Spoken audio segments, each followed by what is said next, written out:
Hello tout le monde, j'ai le plaisir de vous retrouver aujourd'hui pour une nouvelle vidéo pour vous faire une revue et une présentation sur les crayons de couleur Faber-Castell, les Polychromos.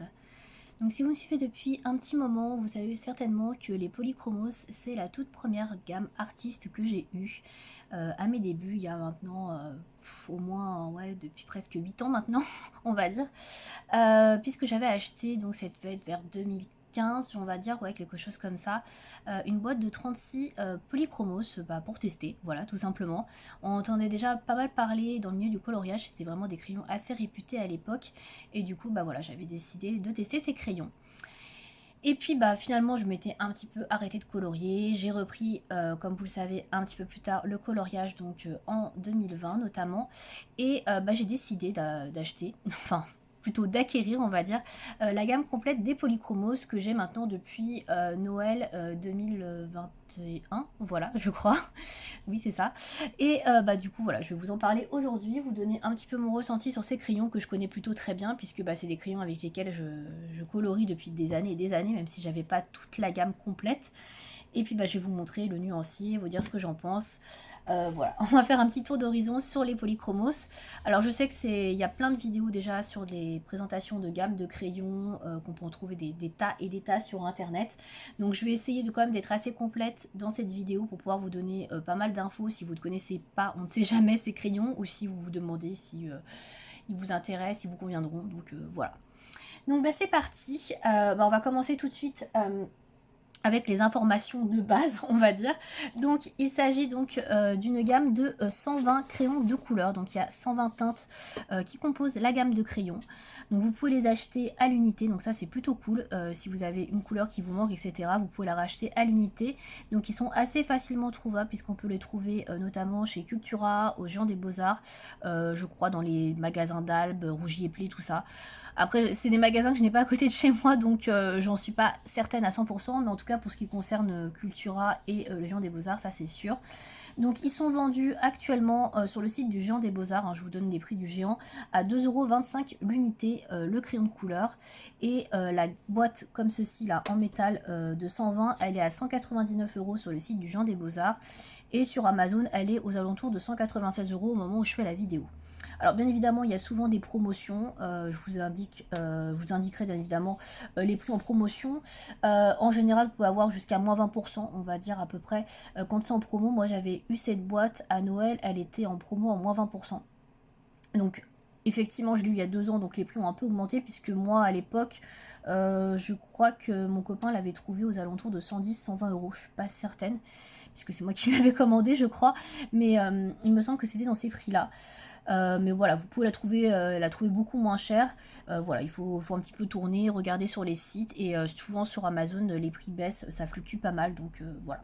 Vous pouvez en tout cas les avoir à moins de 199 €, je pense, sans aucun problème. Il faut juste être patient et chercher un petit peu.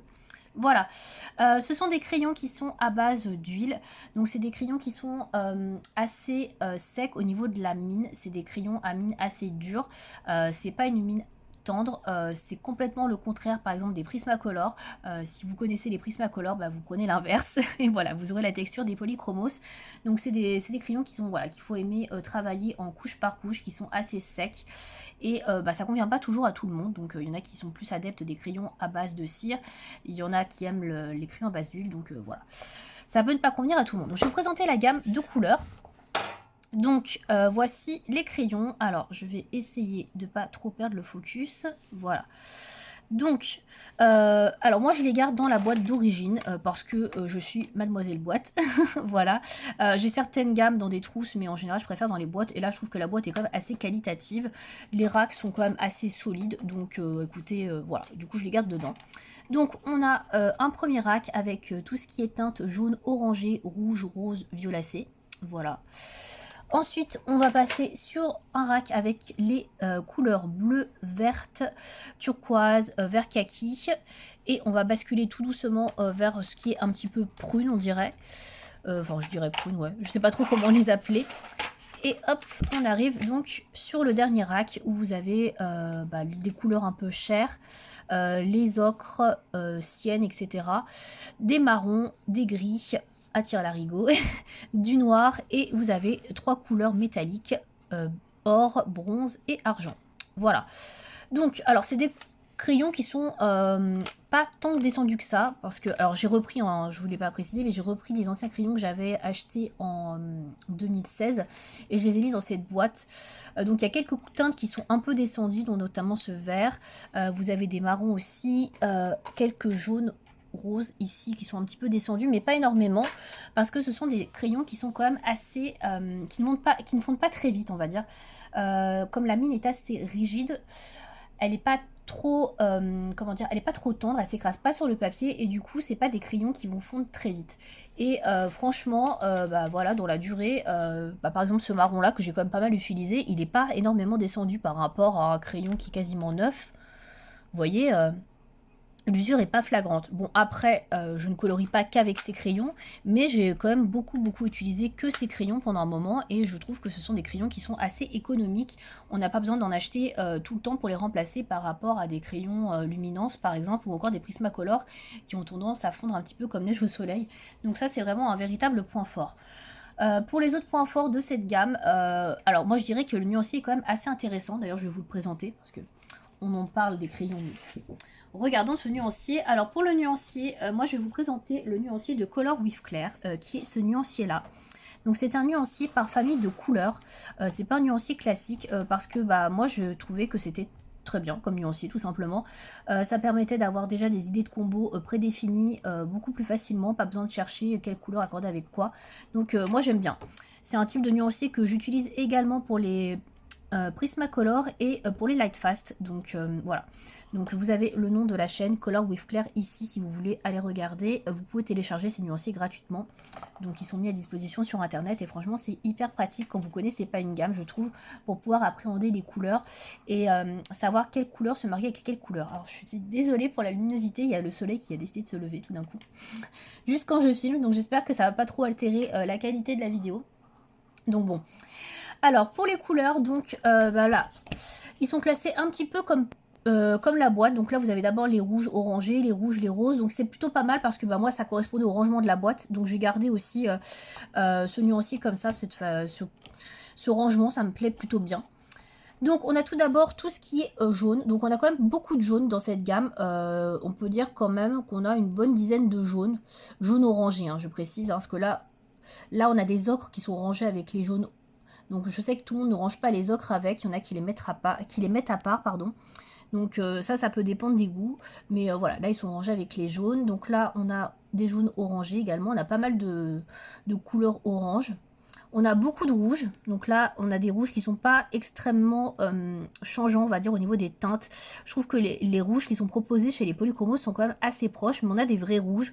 Je trouve que le Deep Scarlet Red est quand même bien rouge. Et le Deep Red aussi, c'est vraiment des beaux rouges, des vrais rouges. On a un rouge un petit peu plus foncé qui est le Middle Cadmium Red. Et sinon après, il faut aller regarder ici le Dark Red qui est bien rouge. Ou un rouge un peu plus marronné, le Indian Red. Voilà. Donc au niveau des roses, donc là c'est plus des roses rouges, il y en a je dirais. Donc là on a des couleurs peau ici. Là on est sur du rose, il y en a quelques-uns qui sont sur les roses rouges. Pas énormément, mais bon. Pareil, les couleurs sont quand même assez proches. On a ces trois teintes là, alors je ne saurais pas trop comment les définir. C'est des sortes de rouge corail, etc. J'aime beaucoup ces couleurs, hein. Franchement ça c'est un combo que j'utilise beaucoup, je trouve très intéressant. Ensuite, on passe sur des roses qui sont un peu au sous-ton bleuté. Donc, on est plus sur du lavande, fuchsia, des roses un peu pourpres, voilà. Donc là, c'est pareil, les couleurs sont très jolies, mais un petit peu approchantes, ce qui est dommage. Donc là, on est sur le rose le plus clair qui est proposé donc chez les Polychromos. Donc, rose bleuté, hein, je précise. Donc là, c'est un magenta clair. Et on a celui-ci qui fonctionne très bien ensemble. Après, on a le magenta classique, hein, qui ressemble quand même pas mal au Madder ou au Dark Red. On est un peu entre les deux teintes. Le carmine et le caput mortuum. Donc ça, c'est des couleurs qui sont très intéressantes et qu'on n'a pas dans toutes les gammes de crayons de couleurs. Celles-là, je les aime beaucoup. Et pareil pour cette famille de couleurs que j'aime beaucoup également, où on est plutôt sur du cramoisi, du violet, marronné, etc. Elles sont très intéressantes ces couleurs, notamment le caput mortuum violette, je trouve très beau, ou le red violette. Donc ça, c'est des teintes que j'apprécie beaucoup et qu'on trouve pas dans toutes les gammes de couleurs, de crayons de couleurs. Donc ça, c'est plutôt pas mal. Ensuite, on est sur du violet mauve un peu bleuté. Voilà, donc là, on est sur des couleurs qui sont assez similaires. Je trouve que les couleurs ici sont très très proches. Celle-là est quand même beaucoup plus bleutée, mais sinon on est quand même assez proche. Ensuite, on va passer sur les bleus. Alors je trouve qu'on n'a pas énormément de bleu en fait dans les polychromos, on en a quand même, mais je trouve que c'est pas énorme par rapport à d'autres gammes de couleurs, mais bon. Alors moi j'aime bien le bleu, c'est ma couleur préférée, mais bizarrement je l'utilise pas énormément en coloriage parce que bah je fais beaucoup de nature et pour le coup bah il n'y a que les fonds en fait que je fais bleu et comme je ne fais pas mes fonds en crayon de couleur, bah c'est pas une couleur que j'utilise beaucoup dans mes gammes, donc en général les bleus sont pas trop descendus. Donc il faudrait que je fasse peut-être plus de coloriage, on va dire aquatique, mais c'est pas trop mon délire.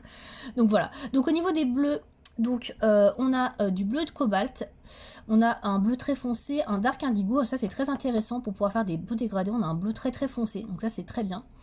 Ensuite on passe sur du bleu un peu ciel, ultramarine, donc là c'est pareil, le combo marche plutôt bien ici.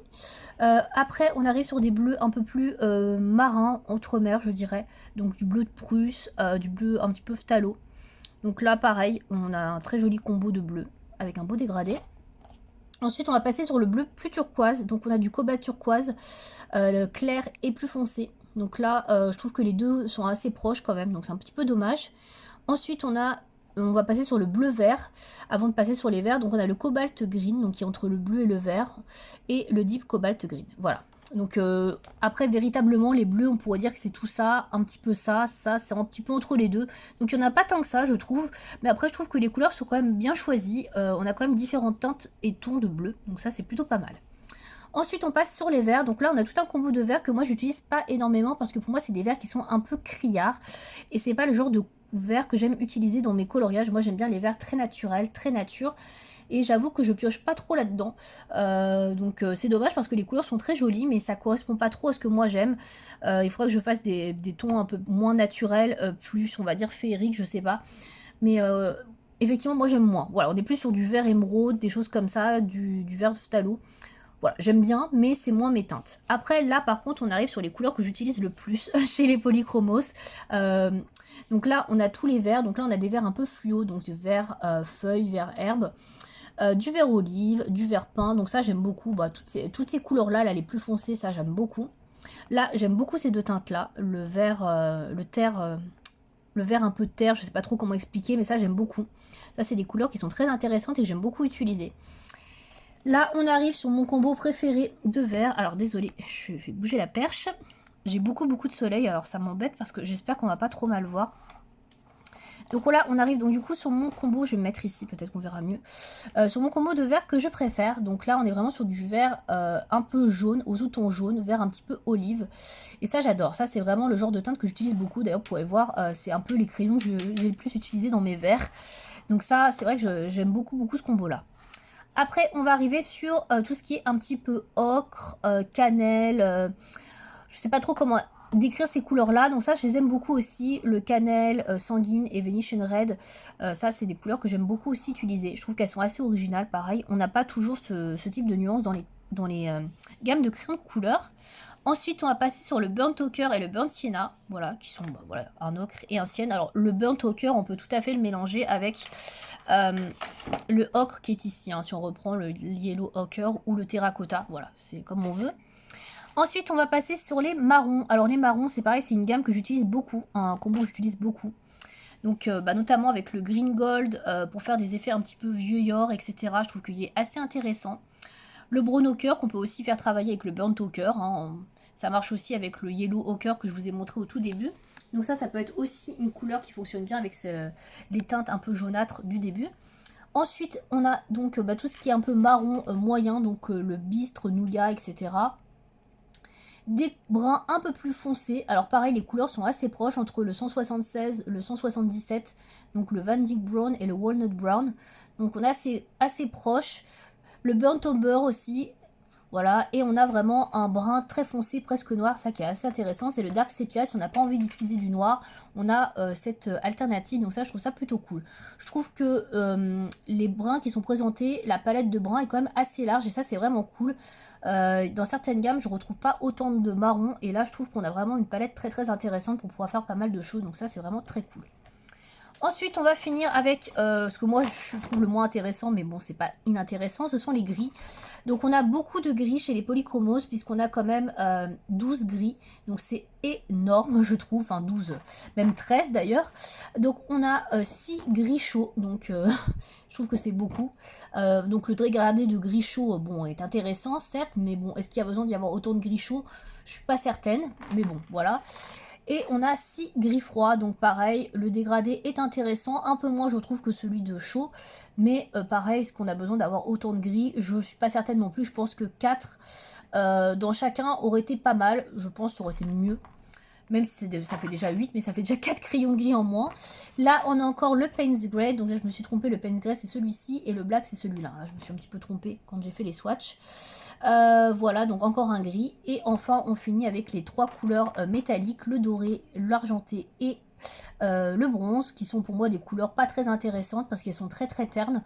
On ne voit pas forcément le côté métallique et elles sont très très sèches, donc de toute façon les couleurs métalliques en règle générale je suis pas très fan, à part quelques gammes où les couleurs peuvent être un peu plus sympas. Moi j'utilise pas trop et je trouve qu'il n'y a pas beaucoup d'intérêt. Je préfère créer ma propre couleur or, on va dire, avec des combos plutôt que d'utiliser ce type de couleur par exemple. Mais bon, après ça reste mon avis par rapport à ça. Donc voilà pour le nuancier des polychromos. Alors c'est pas un nuancier inintéressant, il y a des choses qui sont très bien, il y a d'autres qui sont un petit peu moins. Alors pour mes goûts personnels, comme je vous disais, je trouve que les palettes de marron sont très intéressantes, ça c'est très bien parce que moi je fais beaucoup de nature. Les palettes de vert, il y a quand même pas mal de choix, même si voilà effectivement c'est un peu moins mes goûts, mais ça peut être utile aussi d'avoir ce type de vert. Je trouve qu'il y a un peu moins de bleu, mais bon. Après, j'utilise pas trop le bleu, donc ça me dérange pas trop. Mais si vous êtes amateur de bleu, par contre, peut-être que ça peut vous manquer un petit peu. Après, mon petit regret, on va dire, c'est pour les couleurs, on va dire, un peu plus roses. Je trouve que les roses sont un peu trop flashy, un peu trop pareil. J'aurais aimé avoir des roses un peu plus clairs, un peu plus nuancées. Là, je trouve que les couleurs qui sont proposées sont quand même très semblables. Et ça, c'est un peu dommage. Et pareil pour les violets, ici, les couleurs sont trop proches au niveau des nuances. Ça manque un petit peu à mon sens. Donc bon, après voilà, ça reste mon avis bien évidemment en termes de couleurs. Après je trouve qu'on a quand même des couleurs qui sont assez singulières dans les polychromos qu'on ne retrouve pas ailleurs. Donc je disais ces jolies couleurs, les Caput Mortuum et Caput Mortuum violettes sont très belles, le carmine, les Pompeian Red, tout ça, là ça c'est très sympa. Ces couleurs là aussi je les aime beaucoup. Le vert ici, ça, je trouve que c'est des couleurs qui sont très sympathiques. Après à mon sens, comme je vous disais, je trouve qu'il y a un petit peu trop de gris. 12 crayons gris, pour moi c'est pas vraiment nécessaire. Au niveau des jaunes orange, je trouve qu'il y a une très bonne variété. Il n'y a pas besoin de plus pour moi, ça suffit largement. C'est pas les couleurs qui m'enthousiasment le plus. Pour les oranges, pour moi, ça va aussi. Au niveau des rouges, peut-être avoir un rouge encore un peu plus foncé. Ça aurait été pas mal. Parce que là, je trouve que les rouges sont quand même assez proches. Peut-être, voilà, au niveau des petits bémols. Voilà, je sais pas trop quoi vous dire de plus. Je pense que là, il y a pas mal de couleurs sympathiques. Donc, ouais. Franchement, le nuancier est quand même pas mal du tout. Je pense que c'est un nuancier quand même assez complet pour une gamme de 120. Alors après, une gamme de 120, c'est très bien, hein. Bien évidemment, c'est sûr que si vous regardez une gamme de 150 comme les Prismacolor, c'est sûr que ce sera encore plus complet. Mais je trouve que pour 120 teintes, on manque de rien. Effectivement, il y a quelques déséquilibres selon les couleurs. Il y a peut-être un peu trop de gris, peut-être pas assez de bleu. Mais après, comme je dis à chaque fois, c'est vraiment à l'appréciation de chacun et ça dépend vraiment des couleurs que vous utilisez le plus. Donc voilà, ça dépend pas mal. Voilà pour le nuancier.